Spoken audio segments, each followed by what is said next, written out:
Hola, ¿qué tal? Bienvenidos a un nuevo episodio de Divulga Podcast, un podcast donde platicamos sobre ciencia y sobre las personas que están detrás. Y bueno, el día de hoy tenemos una invitada muy especial. Ella es la doctora Jennifer Silva, así que ¿qué tal, doctora? ¿Cómo está? Bien, gracias por invitarme. No, es un gusto tenerla acá. Y bueno, solo para hablar brevemente de su trayectoria académica, pues ella es agrónoma de la USAC y tiene un doctorado en biotecnología en la Universidad de Kyunhee, en Corea. Así que, ¿qué tal, doctora? ¿Cómo le ha pasado estos ya últimos meses del año que se fue rapidísimo, la verdad? Ocupada ahí con un montón de proyectos, ya te voy a contar. Muy contenta, la verdad, con muchas ilusiones y metas, trabajando de a poquito, pero pasos, digamos, un poquito lentos, pero seguros. Entonces, ya te voy a contar para que entendas de qué y por qué tanta emoción con este proyecto. Ok, ok. Sí, pero en general, bien. Ajá. Y bueno, hace un ratito estábamos hablando un poco de los temas que vamos a tratar y todo, y pues usted mencionó cómo fue que se metió como más que todo esto del tema de biología molecular, entonces, que fue prácticamente cuando estuvo de voluntaria en la Landívar en un proyecto de maíz. ¿Cómo fue eso? ¿Cómo fueron sus inicios, por decirlo así? Porque los míos están como bien recientes, pero los suyos, ¿cómo fue entrar a todo ese mundo? Bueno, me imagino que en ese entonces no estaba como tan popular como es ahora, más que todo ahorita con COVID, el tema de PCR y todo, que casi que hasta mis papás saben que es un PCR, por decirlo así. Entonces, ¿cómo era en Sí, ese qué momento? bueno. Ajá, ajá. Pues mira, mis inicios como para arrancar como a medias, digamos, yo estudié en la ENCA. La ENCA es, bueno, significa Escuela Nacional Central de Agricultura. Yo Ujú. estudié en la carrera de perito forestal y ahí pues había una clase de biología, una clase de genética, y hasta ahí, esas eran. Y fueron las clases que más me costaron. Y me costaba un montón, yo no podía, me apasionaba mucho eh, hablar de cómo funciona, cómo un núcleo controlaba la función de todo el organismo, ¿sabes? Pero yo quería aprender más, pero no había nada más que aprender. O sea, porque así estaba ya diseñado el pensum. Ajá. Entonces llegaba hasta cierto límite, porque no podían cubrir todo, ¿verdad? Entonces, al entrar a agronomía de la USAC, me pasó lo mismo. Otra vez las mismas clases me costaron, biología, genética. Después había un curso de mejoramiento de especies forestales. Eh, y eso fue lo que más me llamó la atención. Y yo quería seguir aprendiendo más y no había, o sea, ya no cubría más el pensum, ni el pensum ni el curso. Ajá. Entonces, una amiga empezó a hacer su tesis en el Laboratorio de Biotecnología Vegetal de la USAC y pues me llamaba para que le ayudara con algunos experimentos y eso, y ahí empecé a hacer como geles para Ah, ok, electroforesis, ok. hacer extracciones de ADN y así, lo más básico, ¿verdad? Y entonces yo no sabía qué estaba haciendo, entonces ya cuando lo iba Ajá. repitiendo, pues iba aprendiendo haciendo. Entonces, después me llamó mucho la atención eso y así fue como trabajé en ese tema, más o menos trabajé mi tesis de la USAC. Estaba evaluando el crecimiento de especies forestales mejoradas genéticamente, que era de una universidad de Carolina del Norte, Ah, ok. que habían iniciado el proyecto y yo pues solo le di seguimiento.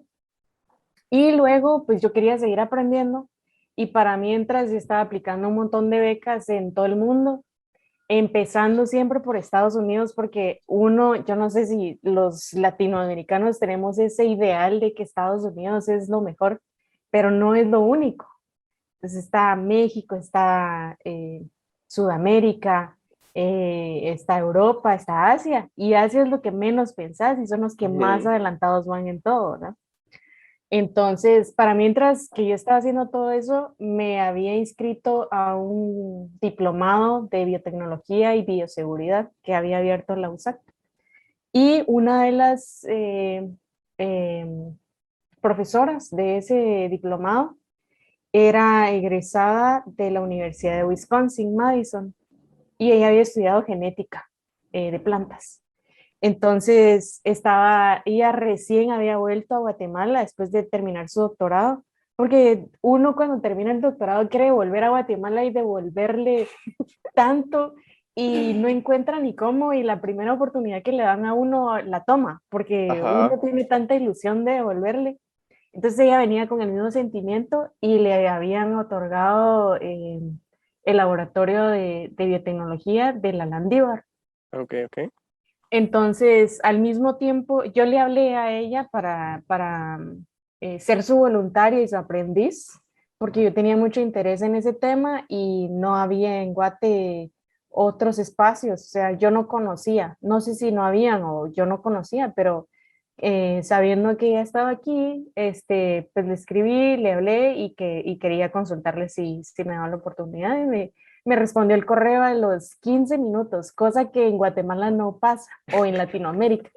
O sea, eso, escribís algo y te quedas esperando, así como miras al siguiente día a ver si ya te respondieron. Y en cambio ella ya estaba acostumbrada a que la comunicación es Ajá. constante, ¿verdad? Rapidito. Entonces a los 15 minutos me dijo, sí, bienvenida, vení mañana, ya te Ah, voy a tener preparados unos libros para que empeces tus lecturas y te voy a contar de los proyectos que quiero trabajar y así.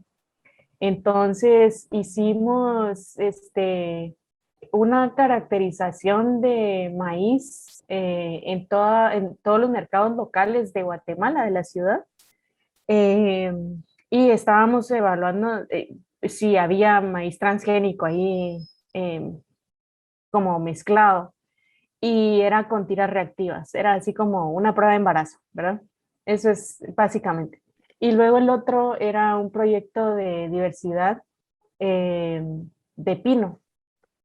Entonces lo que hicimos pues fue ir a varios como rodales que tiene el CONAP ajá.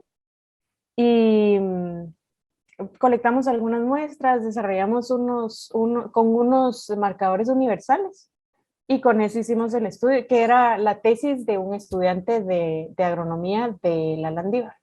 Entonces solo apoyamos ahí y así fue como me fui introduciendo a esas técnicas de biología molecular, los PCRs, la extracción de ADN, de ARN, hacer geles y esas cosas, ¿Y, electroforesis y esas cosas. y cómo fue que de ahí pasó a Corea?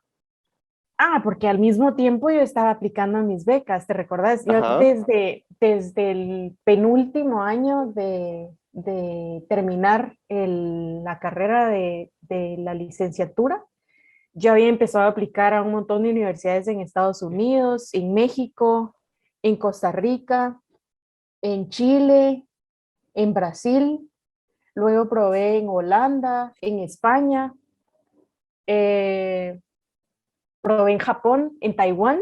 Taiwán fue la penúltima.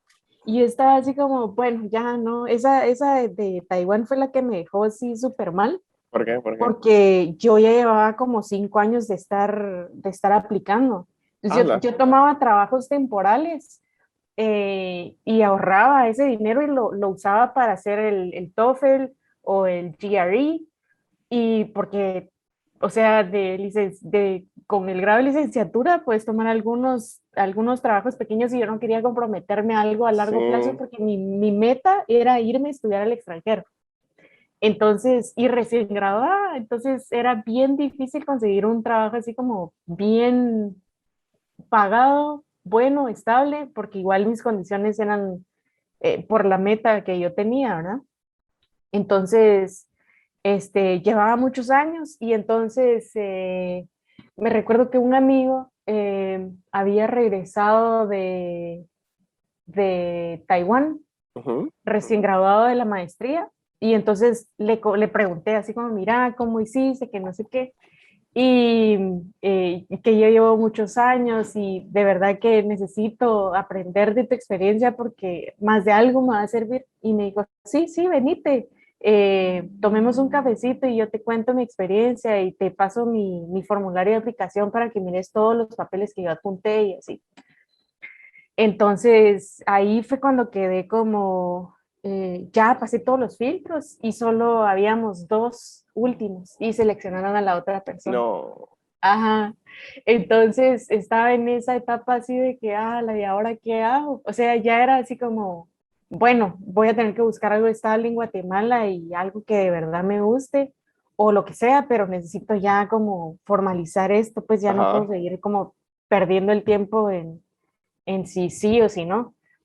Entonces estaba en esa fase de si me decidía qué iba a hacer y un amigo me escribió, mira que me voy a España, me salió una maestría, una beca para una maestría en economía agrícola, una cosa así. Este, y yo le pregunté, ¿y dónde aplicaste? ¿Cómo te enteraste? Y me dijo, Indeswa. ah, Indeswa, yo no sé si has escuchado de sí, Indeswa, sí, sí, sí. creo que es Instituto Guatemalteco de Educación Superior, una cosa así, es las iniciales. Y ellos lo que hacen es publicar convocatorias, un boletín semanal de convocatorias a nivel mundial de licenciaturas, maestrías, doctorados, cursos, intercambios, diplomados, todo. Eh, y entonces yo les escribí a este señor, se llama Luis Arenas, me recuerdo, ingeniero Luis Arenas. Y me respondió rapidito y me dijo, sí, sí, yo tengo información, solo decime en qué tema te gustaría para yo más o menos ayudarte a filtrar la información que yo tengo. Y me mandó la convocatoria de Corea. Y entonces, pues, apliqué, así como, bueno, voy a probar ya mi última vez, dije. Y estaba trabajando para el departamento, yo estaba trabajando para el Departamento de Agricultura de Estados Unidos en una en la temporada de mango, que es certificar mango de exportación. Ujú. Y estaba en Nicaragua, me habían mandado a Nicaragua a hacer ese trabajo y estaba en el turno de noche. Y de repente, pues con los jefes de la Embajada de Estados Unidos, pues hay que estar revisando el correo cada rato, ¿verdad? Entonces entró un correo y yo lo miro, lo abro y eran unas letras que yo no entendía, así como, ¿qué es esto? ¿Será que es el Y cansancio, dice usted? no, y así súper raro. Y entonces cuando miro decía, bienvenida a nuestro laboratorio, en inglés obviamente. Ah, Y yo, mira, yo saltaba de la felicidad porque llevaba tantos años de estar intentándolo y grité y todo, y la gente solo pasaba y se me quedaban viendo por la ventana, por la ventana, porque era una cosa así como, ya era mi momento, pues ya llevaba yo mucho tiempo de estar dedicándole a eso y sí me había preparado de muchas formas, pero no, o sea, de alguna manera todas esas experiencias de los trabajos temporales que te digo ujú. me formaron en todas las habilidades blandas que yo no tenía, que yo no conocía y que no había contemplado que debía fortalecer. Y ahora pues en ese momento pues me sirvió a la hora de llegar allá y todo, pues me sirvió ya en conjunto, ya y yo iba con mis herramientas y todo, ¿verdad? Y, Entonces, así. y pongámosle, o sea, bueno, imagino que llega súper emocionada y todo, y bueno, le dicen como, bueno, ¿qué tema quieres trabajar y todo? ¿Cómo fue ese shock de llegar allá? ¿Qué tan diferente era la comparación acá? Y póngamele, ¿cómo fue que se decide por empezar a trabajar, por ejemplo, con Ginseng, por ejemplo? Que al final, esos son, tiene varios artículos donde precisamente usted es primer autor ahí. Sí, mira, lo de irme allá, bueno, con la misma profesora del Laboratorio de Biotecnología Vegetal del Landívar, Ajá, ella terminó eso, el venir a Guate, estar a cargo del laboratorio y se regresó a Estados Unidos porque le habían ofrecido una plaza de profesora, pues ya ahí. ah, ok. Entonces ella me ofreció, cuando yo le conté que me habían dado la beca, que sí me iba, me dijo, te ofrezco que te vengas a entrenar con otros profesores de acá en otras técnicas de biología molecular y conoces un poquito de todos los temas. Uno trabaja con arándanos, otro trabaja con arabidopsis, otro trabaja con arroz.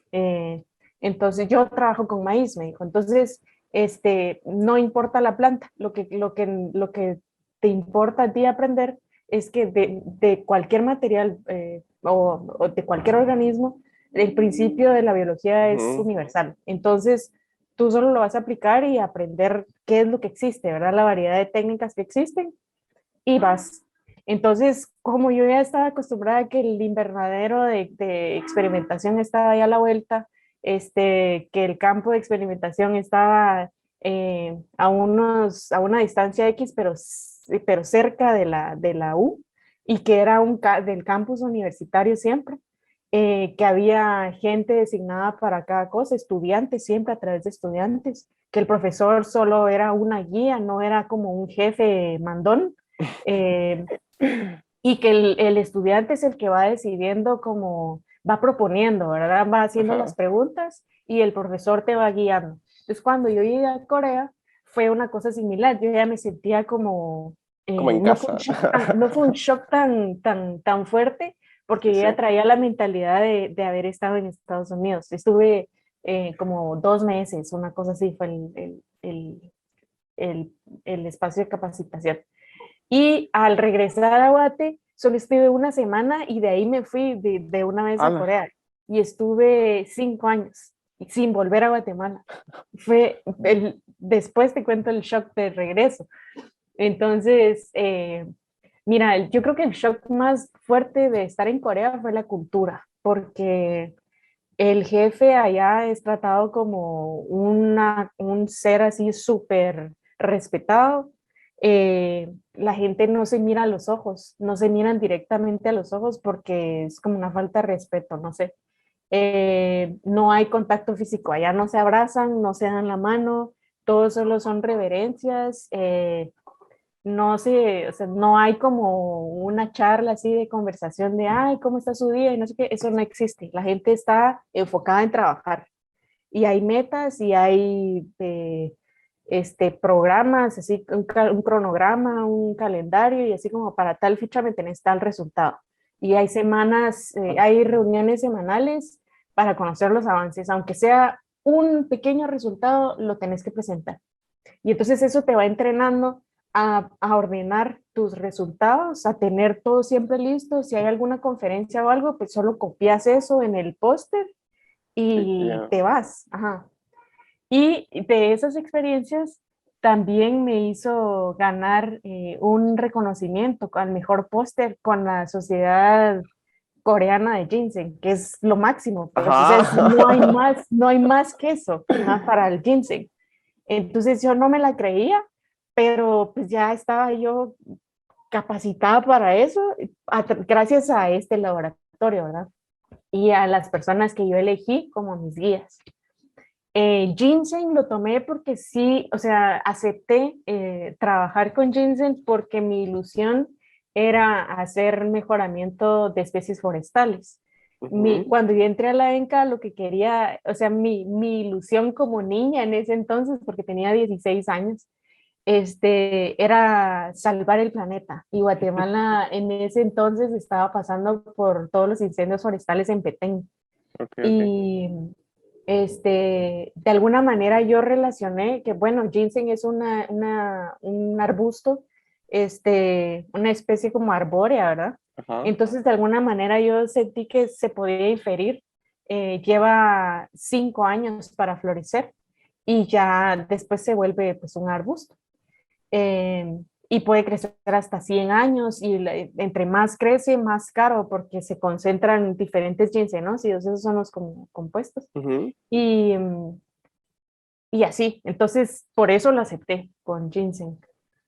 Y pongámosle, bueno, es que los artículos son como un poco complejos porque son como bien específicos y pongámosle el ginseng allá es como, bueno, es Asia, es como súper popular, me imagino yo. Sí, es como Ajá, hablar de arroz, es como hablar de arroz, o sea, ellos ajá. es lo que consumen, como la tortilla y, ¿qué decirte? Ajá, y Y, y, como, no sé, la medicina más común de aquí, pero así es allá. y pongámosle, de todo, o sea, de todos los hallazgos que se encontraron y que se publicaron, cuál cree usted que fue como el más relevante enfocado al ginseng y cómo, pues, cómo eso impactó como, no sé, a toda la, porque me imagino que el lab también era netamente ¿de qué? De tecnología vegetal.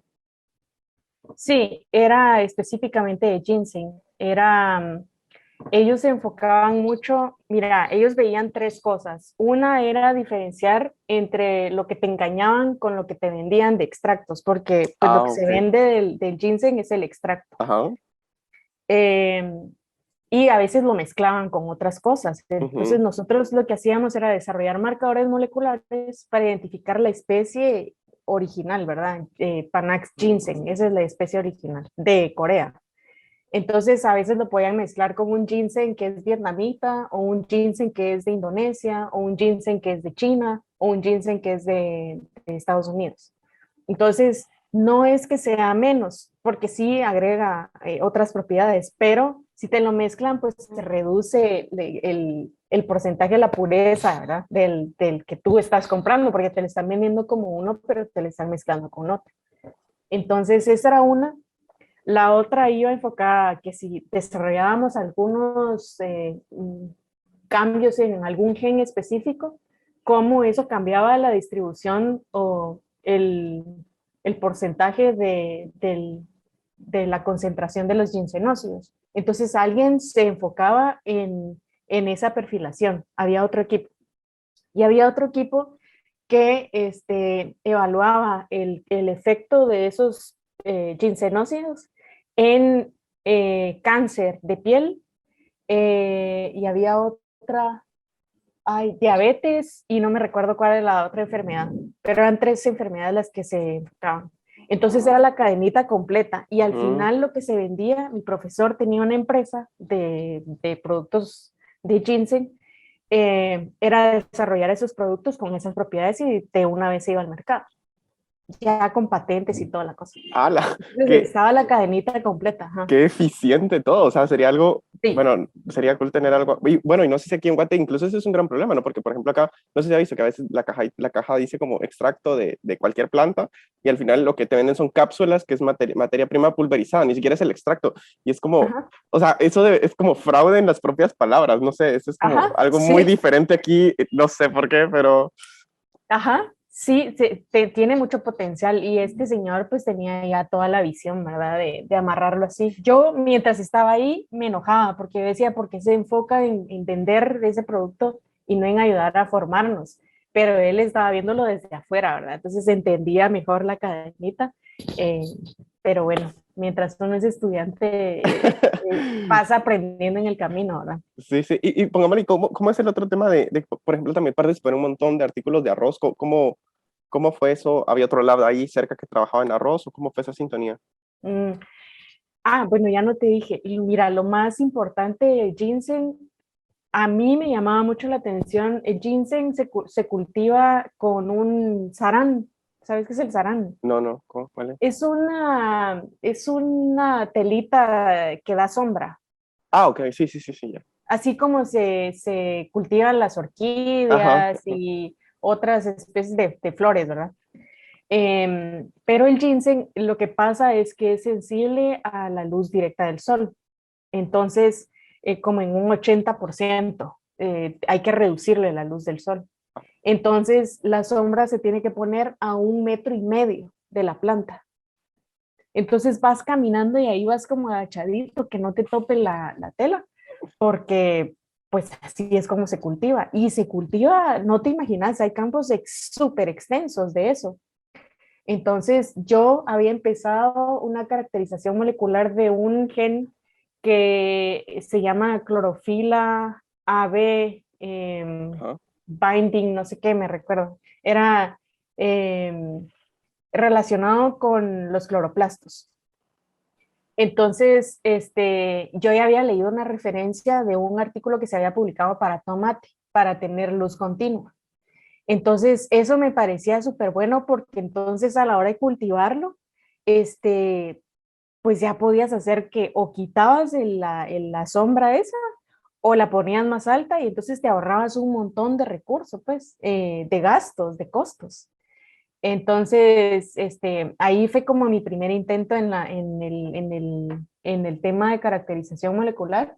Luego empecé a estudiar, hicimos una caracterización de unos híbridos donde mezclamos ginseng coreano con ginseng americano. Los dos tienen, como te digo, el ginseng americano lo que tiene es que es menos sensible a la luz del sol, y Ok. tiene menos contenido de ginsenócidos, pero esos que tiene son únicos en esta. Y ginseng tiene un montón más y tiene mucho más eficiencia farmacológica. Entonces lo que hicimos fue mezclar esos dos, y los híbridos fueron súper, la raíz del ginseng era bien grande, era más resistente, era menos sensible a la luz del sol, tenía todas las propiedades que te puedas imaginar así de súper bueno. Ajá. Entonces, de ahí nació que nosotros, el problema fue que a la hora de tener las semillas, si nosotros las quisimos seguir propagando, había un problema con la flor. Entonces ya no se desarrollaba. Y entonces ahí fue donde nos llamó la atención estudiar el desarrollo reproductivo. Ajá. Entonces ahí empezamos a meternos al tema de las anteras y Ujú. del carpelo, que es como el ovario, ¿verdad? Sí, Donde sí, se sí, sí. desarrolla la semilla, el embrión y todo eso. Entonces, ahí fue donde hicimos una caracterización del desarrollo de la antera. Y esa caracterización la hicimos en conjunto, en colaboración con un profesor en Shanghái, se llama Shanghai Jiatong University. Y este profesor se llama David Yang. Y él había hecho eso, una caracterización así de la antera para el arroz. Entonces nosotros usamos como su metodología, algunas de las líneas bases que él había usado. Había hecho la caracterización citológica, también tenía como ciertas Ujú. modificaciones estandarizadas para el manejo de la muestra. Entonces, y ahí fue donde nació el amarre con el arroz. Entonces, él a cambio de ayudarnos, nos dijo, bueno, entonces también trabajen con este otro tema que yo estoy trabajando con mis estudiantes, que está relacionado puramente con antera de arroz. El asunto con lo de la antera es que tú manejas, es como la fertilidad en los humanos, ¿verdad? Ajá, sí, Entonces, sí. si tú logras entender eso, es bien fácil como entender en qué momento se puede hacer los cruces. Oh, Por ejemplo, para hacer los cruces de forma convencional, lo que se hace es que se arrancan las anteras. ah, Entonces tú solo traes la planta que querés cruzar y le pones directamente en el estigma. Entonces es un montón de trabajo. Es un montón de ajá. trabajo porque la flor tiene que estar cerrada, tienes que llegar con pinzas, marcar las flores. Imagínate, el campo es larguísimo, pues. Hay miles y Entonces, miles y miles y miles. ajá, entonces es un montón de trabajo. Entonces, a través de edición genética, que él ya trabajaba CRISPR, lo que quería era desarrollar plantas estériles. Entonces podían desarrollar las anteras, pero Ujú. la cantidad de polen que tenía era mínimo. Entonces no iba a autofertilizarse. Entonces podías llegar con la otra planta y la cruzabas y ya. O sea, te ahorrabas un montón de tiempo en estar removiendo los Las, pétalos y sí, luego sí. las anteras y todo eso. Entonces ahí empezamos con un gen que se llamaba CYP, que esa fue mi publicación Ajá. en ginseng. Entonces yo trabajé el mismo gen que habían publicado para Arabidopsis y arroz, que había sido colaboración de David Yang con una universidad de Londres. Y pues yo repliqué, ¿verdad? Lo que se había hecho ahí. Y lo que pasó con mi gen fue que aumentó el tamaño del fruto. Ok. Y, o sea, de alguna manera hicimos un montón de descubrimientos más a través de ciencia básica. Ajá. Entonces, ajá, entonces eso es como el plus de hacer ciencia básica, ¿verdad? Que das origen a ideas para emprendimientos y patentar, y todo iba en torno a CRISPR. Y qué pasó al final? Sí se logró como hacer que fuera estéril. No, no fue estéril, fue lo opuesto, fue Ah, lo opuesto. Entonces, porque nosotros lo que hicimos fue sobreexpresar el gen. ah, ok, ok. En ginseng lo hicimos a través de sobreexpresar el gen, pero si silenciábamos, pensábamos que podía ser, inferíamos, ¿verdad? Que podía ser el efecto opuesto, si apagábamos el gen, o si, ¿sabes? A través de editarlo, pero ya sabíamos la posición exacta y todo, ¿verdad? Entonces, pues esas son las cosas emocionantes de la ciencia, porque a través de las preguntas es que te emocionas de descubrir más cosas y seguís con la investigación. Entonces, así se iban pasando los proyectos a los estudiantes siguientes, ¿verdad? Que venían detrás. No, y se escucha bien bonito porque cabal, o sea, no solo la colaboración, sino que también está como ya, como usted decía, toda la cadenita de, ok, o sea, no solo se queda como en publicado, sino que ya de una vez, o sea, se produce y se vende y pues eso trae más dinero para más investigación y así está Ajá, es como debe de ser, se escucha ajá, muy bonito, ajá. la verdad, muy poético. Y fíjate que en Corea lo que a mí más me llamaba la atención, pues que en el momento me impactó, fue que, por ejemplo, Samsung, LG, Kia, Ajá. todos tienen presencia en la universidad y ellos pagan las becas o las investigaciones para los estudiantes porque la relación de la industria sí, de la industria con la academia es así, es súper unida. Entonces, no hay como el miedo del estudiante de, y después a dónde me voy, qué voy a hacer con esto que ahora sé, porque ya tiene asegurado, pues al menos ya tiene como abierta la puerta en Ajá. esas empresas grandes. Y la empresa ya tiene un precedente como, ok, él hizo esto, fijo, sabe del tema, pues que Ujú. se venga. Y pongámosle, ahorita mencionó como varios artículos y, o sea, todo lo que contó son como varios segmentos de artículos diferentes, pero por ejemplo, de todos estos, ¿cuál fue como su parte favorita o como el artículo que siempre recuerda, que dice, uy, no, esto ya sea para bien o para mal, nunca lo voy a olvidar? Ajá, mira, son tres artículos los que más durante el doctorado, porque Ajá, después en el postdoctorado publicamos un montón también. Eh, pero en el doctorado fueron tres. El de este gen que te digo que era relacionado con la luz, que con ese fue que me gané, fue mi primer artículo publicado. Me lo rechazaron en tres revistas.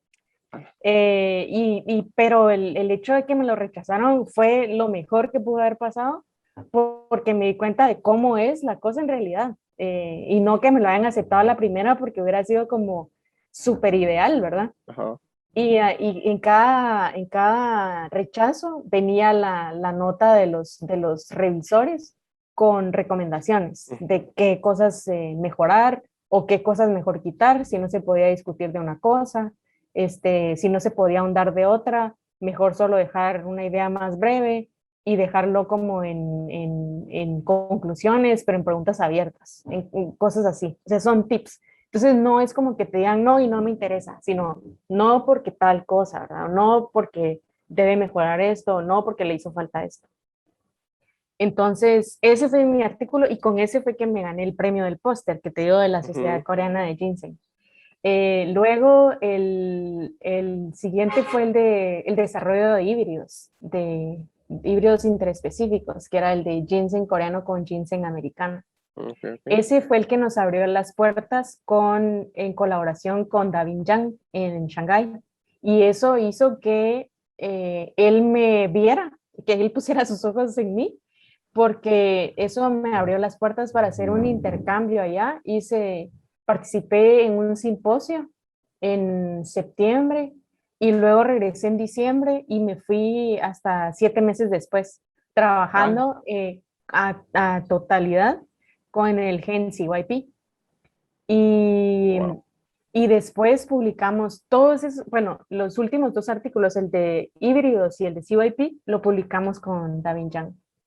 Y una profesora de una universidad en Estados Unidos. Y así, entonces esos tres fueron mis favoritos porque me permitieron entender la importancia de la colaboración eh, entre universidades, el papel que juega el profesor, el guía, el PI, eh, y que las preguntas de los estudiantes pues son las válidas y el trabajo extra que haces también es tomado en cuenta, aunque en el momento no te ponen atención. Por ejemplo, mientras estuve esos 7 meses en Shanghái, Ajá, yo estuve trabajando de extra en un tema que a mí me llamaba la atención y que nadie le ponía atención, que era el desarrollo del carpelo ajá, ajá. en ginseng. Y empecé al mismo tiempo que estaba trabajando en las otras cosas, mientras esperaba los experimentos que corrieran y eso, me puse a hacer otros experimentos para el carpelo y armé mis figuras y todo, armé la historia, se la presenté a Darwin y me dice, ah, qué interesante, sí, y mira, y si le pones aquí no sé qué, y si le pones aquí otra cosa, y si lo comparas aquí con esta otra especie y no sé qué. Y terminé el artículo en esos 7 meses. ¡Hala! Y Qué Y rápido. lo publicamos y fue el artículo más leído de nuestro departamento en la U. No. Fíjate, ajá, sí. Entonces, por eso te digo, y eso me permitió a mí también como el hecho de tener iniciativa, de trabajar en mis cosas extras, porque al final me permitió también aprender otras técnicas que yo no había contemplado. Y eso me hizo también abrirme espacio, darme a conocer en el laboratorio de Davin, Sí, sí. porque él me mandaba a sus estudiantes chinos a que yo los capacitara en esas Ah, técnicas que yo había aprendido. Fíjate. Entonces, esos fueron como mis favoritos porque me abrieron esas puertas y la experiencia que la gané para un montón de cosas más. y pongámosle, o sea, se escucha, la verdad se escucha como algo que, bueno, que todos quisiéramos, creo yo, pero estar trabajando siempre, aprender un montón, o sea, y o sea, estaba muy genial la experiencia y todo el contexto, ya, ¿y cómo fue después como volver aquí a Guatemala? Que al principio había dicho como que me iba a contar el shock de regresar a Guate, pero ¿cómo fue eso? Sí, el shock de volver a Guate es que aquí no hay investigación. Ajá, La investigación, por decirte, yo lo comparaba como, yo sé que muchos científicos me van a entender de los que han estado en tu podcast, que la investigación que se hace aquí en general es la que hace un estudiante de licenciatura ya, pues, sí. y que lo hacen ya como a nivel financiamiento no reembolsable, o sea, es como el financiamiento más serio que puedes conseguir aquí en Guate, pues. Entonces, el hecho de que los laboratorios no estén totalmente equipados, que tengan equipos súper viejos, que no está mal, no está mal para nada, pero pues ya deberían de tenerlos con un montón de cosas renovadas. Entonces, no está a la vanguardia, no estamos al nivel de la actualidad, no estamos actualizados. Eh, los profesores, al menos de los lugares donde yo estuve rondeando, no motivan a los estudiantes a hacer investigación. No los motivan ni con salario ni con la espinita de mirar la investigación, esto te permite hacer y es Podés emocionante, no vivir es de eso. aburrido. Ajá, este, pero la cultura en la ciencia no es tan fuerte como lo es en otros países. Y yo creo que es a nivel latinoamericano, no lo digo solo por Guate, Y porque, o sea, sí hay como muchos rezagos. sí, sí. Ajá. Y Incluso en la pongámosle, formación, incluso en la formación propia del profesor. O sea que mm, tendrá este, un grado de maestría o de doctorado, pero de hace muchos años y ya no se siguió actualizando, pues. Entonces no está la costumbre de leer artículos científicos a diario, que es cosa que hace un científico de forma normal, así como los niños agarran su teléfono para estar en Instagram o en Facebook o en las redes sociales, un científico agarra el celular o lo que sea, la compu, lo que sea, para leer un artículo científico y entender dónde va la ciencia ahora, ¿verdad? En su tema o en general. regresando a lo que Ajá. había dicho de que como estamos atrasados, Ujú. ¿en qué año diría usted que está Guatemala hablando de ciencia? Unos 20 años atrás, O 20 sea, por lo menos, estamos como en el 2000, o menos, ajá, por lo menos en el 2000 sí, cuando sí. todavía, ahora, wow, wow, sí, Fíjate que, por ejemplo, aquí hablar de transgénicos, la gente se asusta, les da ajá, miedo, lo tienen satanizado. Y para mí es la cosa más normal. Es así como, o sea, si no lo estudias a través de un transgénico, no vas a entender la función básica de ese gen. ¿Y cómo vas a avanzar? No puedes avanzar. Y es a través de plantas modelo, porque si pones un árbol se va a tardar por lo menos 15 años en ver el resultado, pero si pones una planta de Arabidopsis lo vas a ver en un mes. Entonces ya podés inferir resultados. Pero los transgénicos no son malos, al contrario, les mejoras todas las características que sean posibles. Y lo malo son los monocultivos, la caña, el aguacate, esas cosas. Bueno, el café, y aunque sí, pero no tanto, porque ya es como un sistema agroforestal. Ujú. Este, pero los monocultivos son el problema, no los transgénicos. Los transgénicos, al contrario, hasta usan menos químicos. Pero y En cambio, pongámosle, un monocultivo consume un montón de químicos y un montón de maquinaria, o sea, te compacta el suelo de una manera eh, impactante, ¿verdad? Yo estoy en contra de los monocultivos y de los monopolios, de esas grandes empresas. Eso es lo que puedo defender, porque la ciencia no es mala. No, o sea, ¿cómo es puedes ciencia, culpar a es la ciencia conocimiento. de todo esto? Estás generando conocimiento, ajá. Sí, ya, Entonces, ¿qué va a haber de malo con eso? ya depende de Ujú, cómo lo use uno, que se inspira eso. Pero pongámosle, entonces viene aquí a Guate y empieza, bueno, ahí es donde inicia con el proyecto de Digi, de este prototipo de sistemas ujú. agrícolas verticales. Coco, ¿de qué es este proyecto? ¿Cómo va? ¿Qué es lo que se espera? Ajá, mira, el proyecto era una idea que había iniciado justamente durante mi estancia en Shanghái, Ah, ok. porque tenían los cultivos de arroz y los iniciaban en cámaras de crecimiento. Ajá. Y entonces me puse a leer un poquito más de esas cámaras de crecimiento y vi que la NASA ya había desarrollado unas cámaras con eso.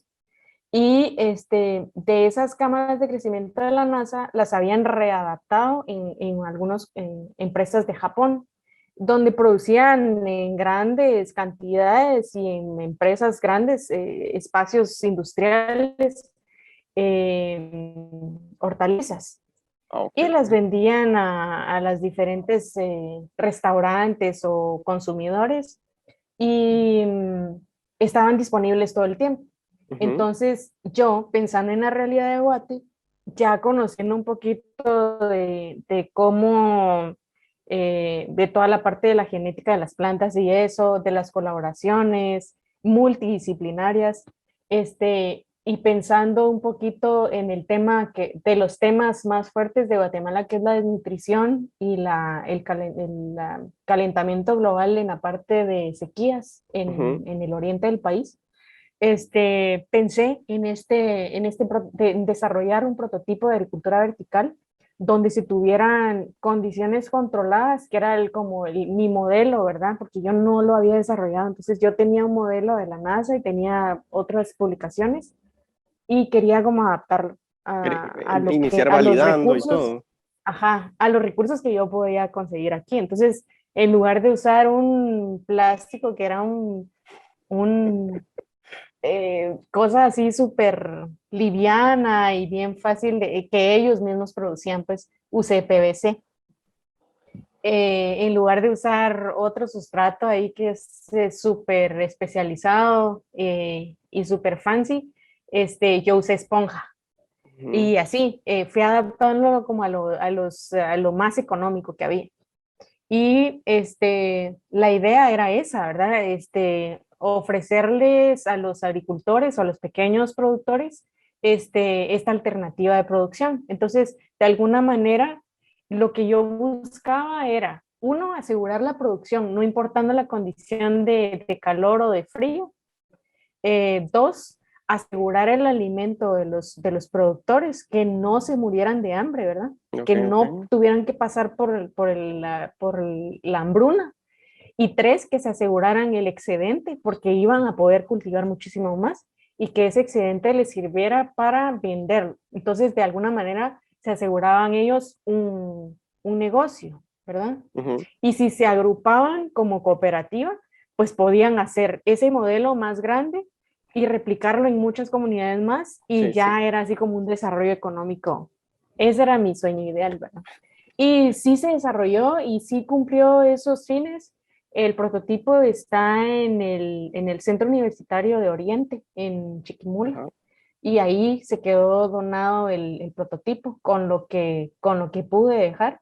Sé que le dan seguimiento, especialmente estudiantes de ingeniería, porque tiene un sistema de luz LED y tiene una red de sensores que controlan la humedad Ok, ok.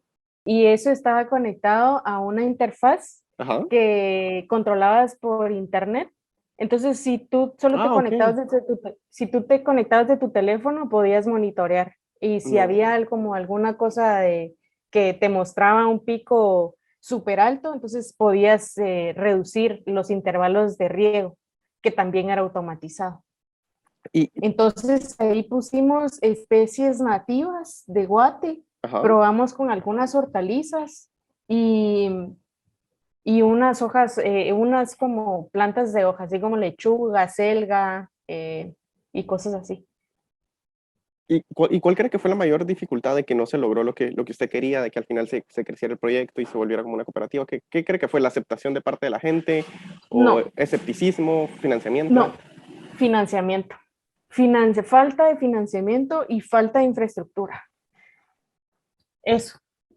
¿Y cree que eso es solucionable o simplemente es como, No es solucionable si lo dejas en las manos de alguien más, si te quedas esperando a que alguien más venga y solucione.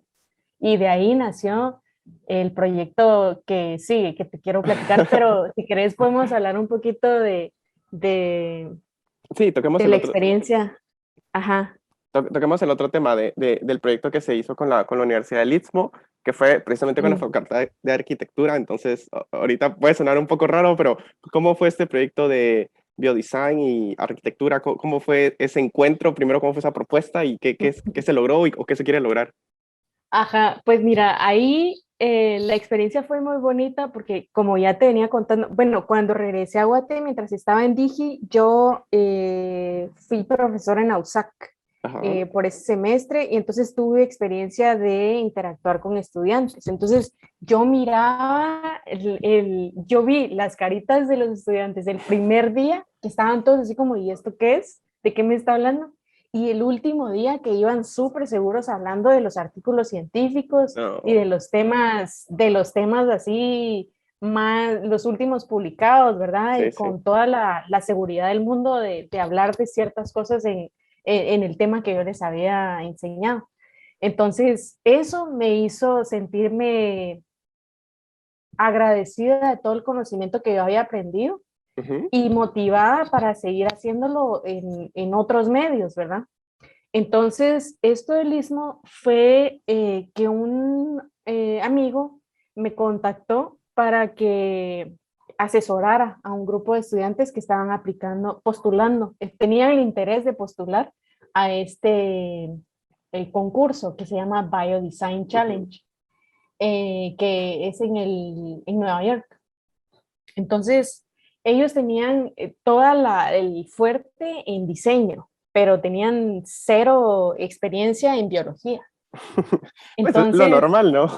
lo normal, ajá, o sea, no Ajá. tenía nada de malo, pero ellos ya tenían una idea, tenían tres ideas súper innovadoras, pero no conocían que si era posible, que a través de qué experimentos, qué Sí, sí, sí. técnicas, no podían. Entonces, acordamos un día de reunirnos y llegué a la U de ellos y nos sentamos en un salón y Ajá. empezamos a platicar, ¿verdad? Yo los escuché, las ideas de todos. Habían unas súper raras porque sí, ¿verdad? Era lo normal.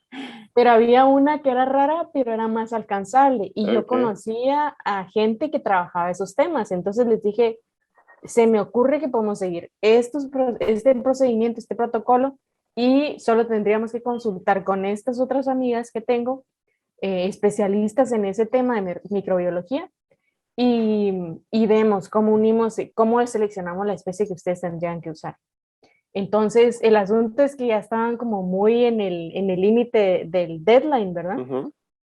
Entonces les dije, miren, lo que podemos hacer es al menos desarrollar la metodología científica, qué pasos van a seguir para desarrollar esto. Eh, y preparen allá, aunque sea una maqueta o algo de cómo se vería su producto final. Lo que querían hacer era como reciclar el desecho de las cementeras. Okay. Eh, y eso lo querían reciclar a través de una bacteria. que se volvía como un cemento. Y Ah, entonces eso se podía reutilizar y lo que querían hacer era como azulejos, mm, pero quedaba con una textura un poquito áspera porque ujú. no se lograba como degradar completamente. Pero la idea de ellos, el plus de su arquitectura y toda su experiencia en ese tema, era que le iban a poner como diseños de los textiles de Guatemala, de las diferentes regiones. Entonces llevaron su maqueta ya, participaron, postularon, les publicaron artículos en varias revistas, así como Ah. populares, y tuvieron la experiencia, pues, o sea, lograron su meta. Entonces ahí ellos estaban súper agradecidos y me escribían, estaban muy contentos, muy emocionados porque no creyeron que sí lo iban a lograr. Y había otra gente, otras dos estudiantes que también habían, de esa misma universidad, que ya habían tenido la experiencia y que habían trabajado con un profesor, un entomólogo de la Universidad del Valle. Entonces ellas decían que la experiencia era muy linda y que el aspecto de mezclar las disciplinas era como lo más enriquecedor porque te abre la mente completamente, ¿verdad? No, ajá. Entonces, eso, o sea, ellos estaban súper contentos de la experiencia tan enorme de ir a otro país y presentar su idea, que sí era posible, ¿verdad? Y cabal es como ese granito de esperanza que uno necesita como, ok, o sea, si pude hacer esto y salió, o sea, se le abre como también la mente a uno a todas las ideas de, oh, también podría hacer esto, porque si eso salió, ¿por qué esto no? Entonces es como lo que, a veces solo uno necesita como eso pequeño para decir como, ok, sí puedo, o desde eso de uno puede vivir de investigación o no. Ajá, ajá, Y, ajá. y bueno, y después de esto, si quiere, ya hablemos un poco de su proyecto que tiene ahorita, Ajá. que es, ha estado, si no recuerdo mal, inició en el 2019, ¿cómo está evolucionando? ¿Está evolucionando como usted quería? Sí, mira, el proyecto se llama The Bridge Biofoundry. Bridge significa puente. Biofoundry es una biofábrica. Ajá, Entonces, esto nació en 2019. Yo estaba en el último año, en el penúltimo año del postdoctorado. En 2017 yo había participado en la primera cumbre, fui la primera y única mujer en participar en la primera cumbre de jóvenes líderes en biotecnología. ah, sí, sí. Ese evento se desarrolló en Chile y Ujú. allá conocí a muchas personas como yo, biotecnólogos en diferentes disciplinas, agronomía, farmacia, de todo, ¿verdad? Y el evento fue muy lindo porque no solo participamos en ese evento, sino nos quedamos de amigos entre todos. Ujú. Entonces hubo una conexión con unos amigos muy especiales y muy queridos de Centroamérica y México y de Sudamérica, ¿verdad? Pero con los de Centroamérica siempre fue como un clic más fuerte y los de México. Sí, sí. Entonces, el asunto fue que salió una convocatoria del SICA y, y del BCIE, del Banco Centroamericano de Integración Económica, Ajá. eh, de un open call para artículos científicos. Ala. Entonces, nosotros empezamos a escribir una idea de qué pasaría si tuviéramos una biofábrica que integrara la región centroamericana, eh, donde no solo se provea la infraestructura y la experiencia científica, sino que también eso permita elevar el desarrollo científico, no solo a través de publicaciones, sino a través de patentes. Ajá. Como patentes a través de desarrollar bioemprendimientos, o sea, Sí, sí. emprendimientos basados en biotecnología. Entonces, pues lo presentamos y todo. Eh, Habían premios, no logramos los primeros tres, pero logramos una mención honorífica. Y a partir de esa mención honorífica, algunos actores relacionados con la biotecnología nos empezaron a contactar, así como, Ah, miren, wow. y si lo van a hacer o solo está ahí como la idea. Y entonces empezamos a pensar, bueno, ¿y si lo hacemos? Entonces empezamos en 2019, en marzo, no, en 2018, no, 2019, algo así, por ahí Ajá. empezamos como a armar nuestro equipo. Bueno, ¿a quiénes nos gustaría tener en nuestro proyecto, verdad? Eh, Entonces empezamos a armar nuestro equipo de fundadores. Ajá. Luego a armar como el plan. Bueno, si hacemos esto, ¿cómo vamos a empezar con esto? ¿Cómo le vamos a hacer dar seguimiento al año 2? ¿Cómo le vamos a dar seguimiento al año 3? Y así, a 10 años. Como toda la proyección. Ajá. Pero que todo tuviera sentido y no Sí, estar sí. como repitiendo los esfuerzos, ¿verdad? Entonces, al final yo volví en 2020, en la pandemia, Ujú. eh, y pues ya estábamos como buscando sedes para los proyectos. Entonces, al final nos conformamos como una sociedad de responsabilidades limitadas. Eh, Tenemos 3 sedes, una en Guatemala, una en Costa Rica y una en Panamá. Eh, yo al volver a Guatemala, en medio de la pandemia, que se me terminó el contrato de trabajo con el postdoc, Ujú. que fue también en Corea, me vine con la ilusión de entrarle a ese proyecto.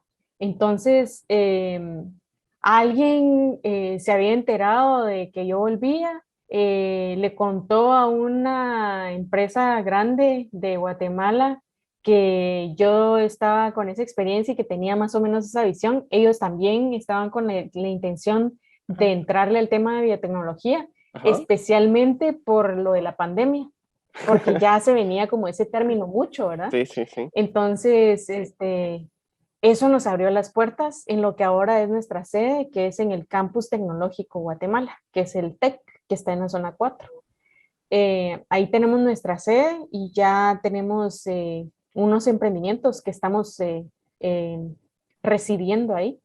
Eh, pero para contarte, entonces, los problemas principales para hacer emprendimientos basados en biotecnología o investigación en biotecnología son la falta de infraestructura, porque sí, la falta de financiamiento tanto político, tanto público, perdón, como de un ecosistema de capital de riesgo Ujú. y los retos de los ecosistemas de validación para hacer transferencia de tecnología.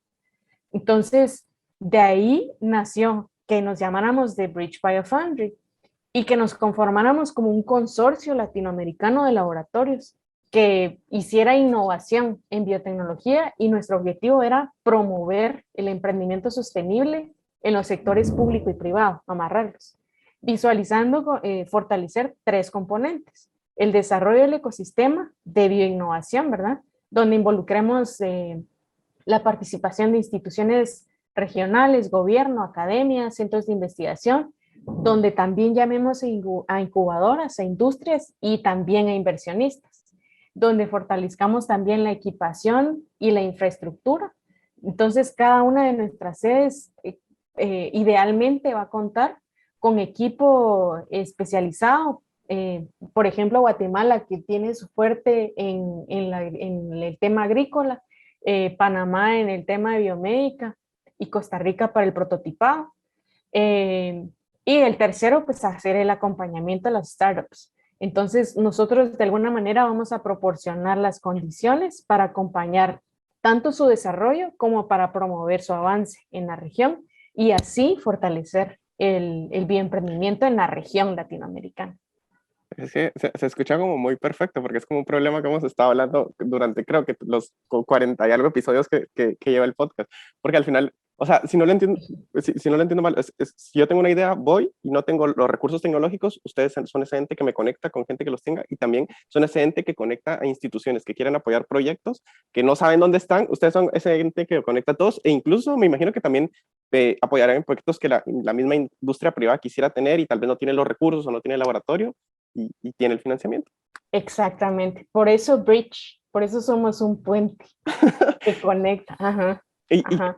Bueno, ya van 2 años. ¿Cómo cree que ha sido la aceptación? Porque es algo pues, que yo sepa y que casi eso es lo único que hay en Guatemala, hablando netamente de Guatemala. ¿Cómo ha sido la aceptación de parte de la industria, de la academia encantada, me imagino yo? ¿Y cómo ha sido esto? Sí, mira, el asunto eh, que más prevalece y que nos ha tocado como decir, ay Dios, otra vez, Ajá. es esta cultura horrible de la olla de cangrejos, Ah, ¿cree que hay que no aquí? es, no es solo Guatemala, sino es en toda Latinoamérica, nos ha tocado con eso. Ok. Yo pensaba que era solo Guatemala, fíjate, pero en nuestro grupo de cofundadores, pues tenemos representantes de varios países y en todos me dicen, es que aquí también es lo mismo, y es que aquí también es lo mismo. Entonces, es a la hora de hacer el acercamiento con las diferentes entidades, ¿verdad? Lo que hacemos es resaltar que lo que buscamos es no duplicar esfuerzos, que lo que buscamos es apoyarnos unos a otros. Ujú. Por esa misma experiencia que yo te digo que tuve de las colaboraciones multidisciplinarias y con universidades de diferentes países, la experiencia que te da, el plus, el prestigio a la hora de publicar en las revistas científicas de súper alto impacto, de factor de impacto, que a la hora de que presentaste un nuevo artículo es así como, ay, sí, bienvenido, aquí lo aceptamos, ¿verdad? No es como que lo aceptamos, pero se lo recibimos y se lo vamos a revisar y así. O sea, es Ujú. más fácil, ¿verdad? Todo eso, pero es a través de esas colaboraciones que aquí en la región no están como muy popularizadas. Entonces, eso es lo que más nos ha costado, porque dicen, ah, no, pero es que yo también voy a hacer un proyecto similar y yo tengo mucho más financiamiento. Y entonces, vaya, entonces, ¿por qué no unimos los esfuerzos? Ustedes se enfocan en cierta etapa del desarrollo, nosotros apoyamos en la otra y salen los productos finales, ¿verdad? Eh, pero eso creo yo que ha sido lo más difícil. Lo otro es encontrar el acceso a financiamiento. Entonces, vamos buscando tanto financiamiento nacional no reembolsable como financiamiento del extranjero. Entonces, estamos como podemos, vamos cachando las oportunidades y las vamos tomando. Ahorita estamos trabajando varios proyectos para aplicación a financiamiento, donde hablamos de montos bien grandes, por lo menos ahorita en las 13 ya tenemos recolectados por lo menos $250,000.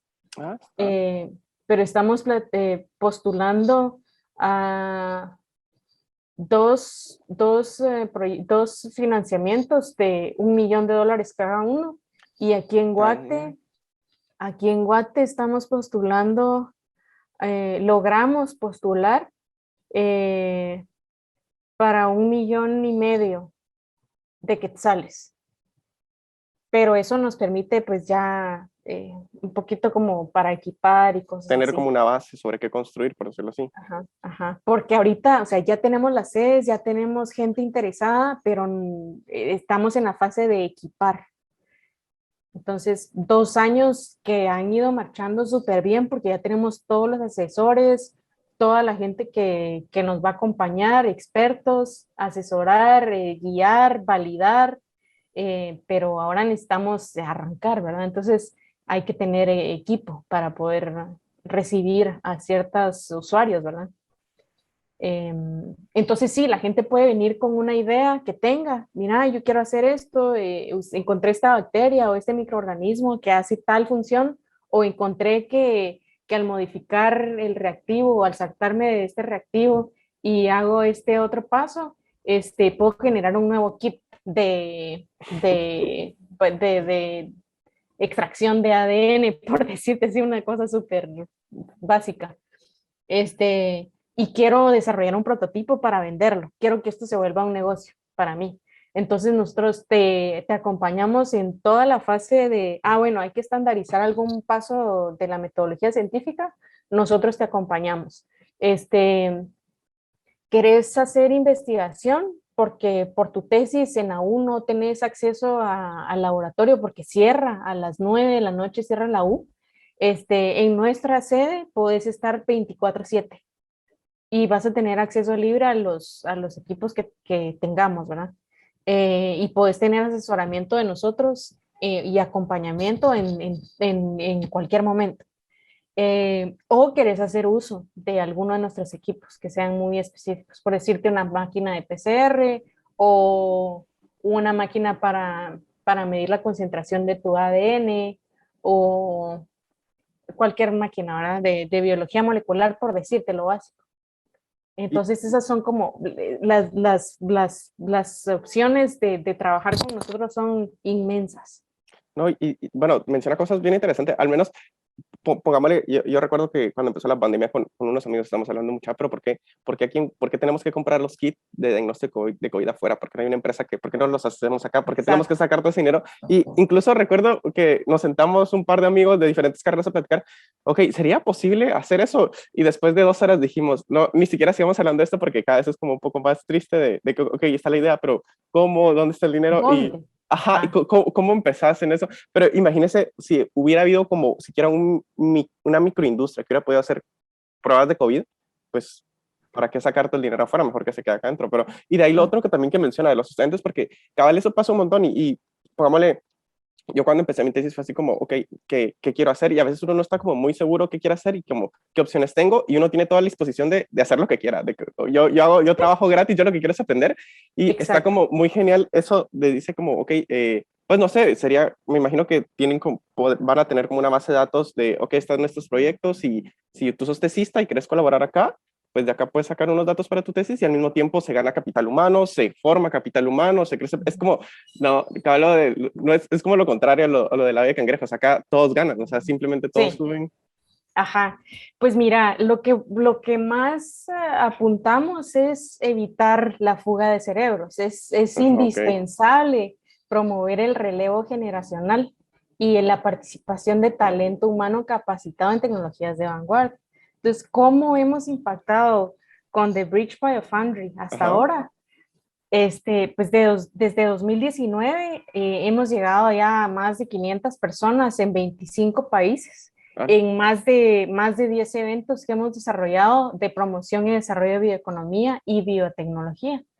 Eh, También hemos conectado y vinculado con más de 50 organizaciones civiles, académicas, emprendimientos, entidades multilaterales, todas enfocadas en el desarrollo del ecosistema de biotecnología. Y actualmente tenemos un programa de pasantías donde ya hemos recibido en los últimos 6 meses a 25 jóvenes estudiantes y profesionales de diferentes carreras de 9 países de Latinoamérica. Y están desarrollando habilidades profesionales y técnicas en la misma gestión de nuestros programas y proyectos. Y para lo que resta de este año, esperamos incorporar por lo menos otros 20 nuevos miembros a nuestro programa de pasantías.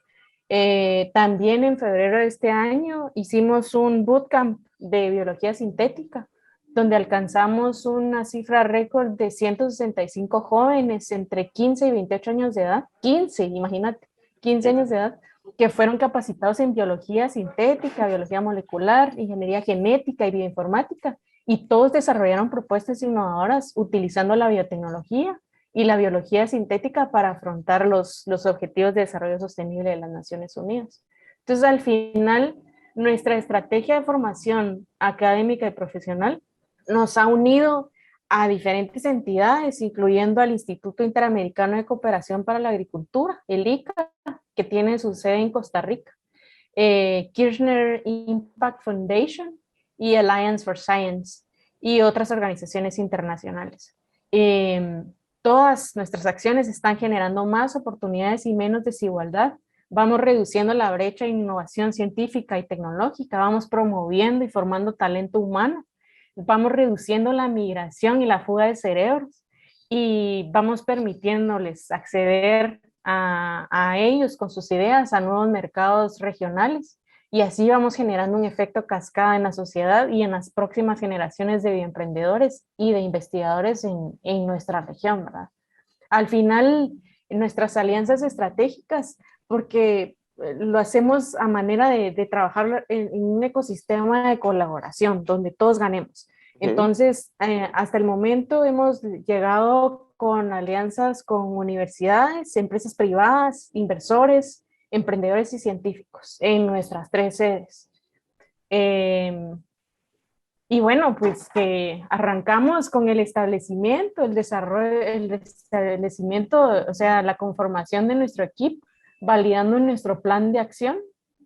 Luego trabajamos en el desarrollo, iniciando la gestión para la equipación de nuestras sedes y la planificación de programas de formación continua y de actividades. Ajá. Y y las operaciones. Entonces, las operaciones iniciarían el otro año, donde ya establezcamos los laboratorios de que ya funcionen en nuestras tres sedes, iniciando con proyectos de investigación para mientras, donde podamos recibir también voluntarios y convocando a nuestros cursos, talleres y programas de formación de talento.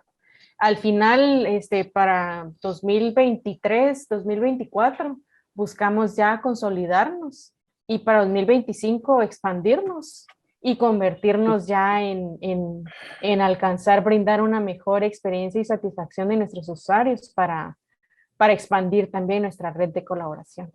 No, sí, se escucha muy genial, la verdad, se escucha muy poético, creo que sería la palabra. Y si quiere como para ir cerrando, pues eso es lo que se está haciendo, pero ¿qué vendría para usted? Y bueno, creo que ahorita acaba de resumir mucho de lo que vendría para el proyecto, pero más centrándolo en usted, ¿qué espera? ¿Se va a quedar aquí en Guatemala a darle con esto, con todo? ¿O Sí, qué piensa hacer? eso es lo que quiero quedarme. Ahí me van a encontrar. Vamos a estar haciendo muchas actividades a través de The Bridge Biofoundry. Búsquennos en las redes sociales con ese nombre.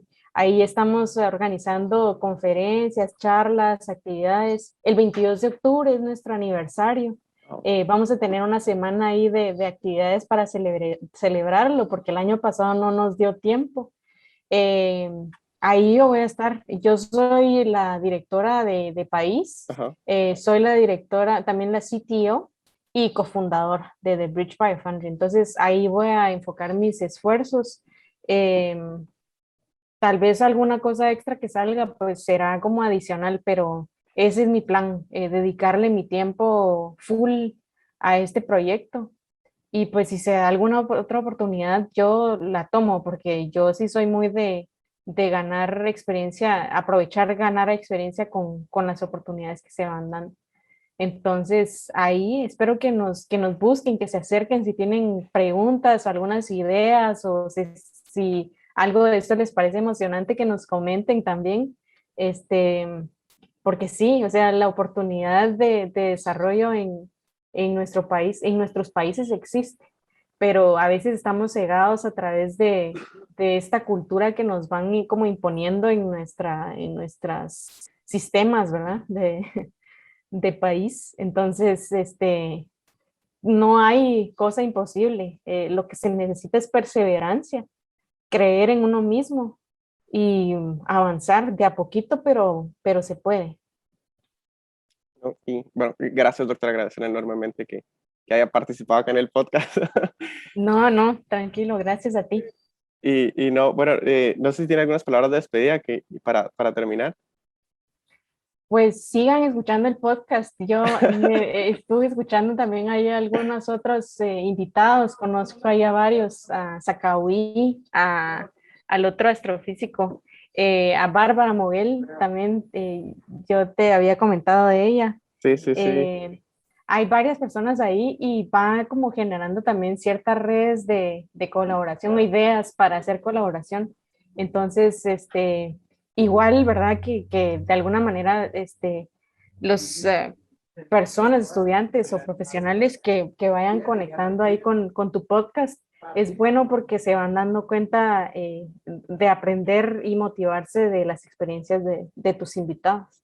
Entonces, y felicitarte por tu iniciativa, porque de alguna manera es un poquito como divulgar ciencia a través de las experiencias, que vas divulgando experiencias de científicos en realidad, pero está muy bonito. Entonces, felicitarte y invitar a tu audiencia a que siga escuchando estos podcasts.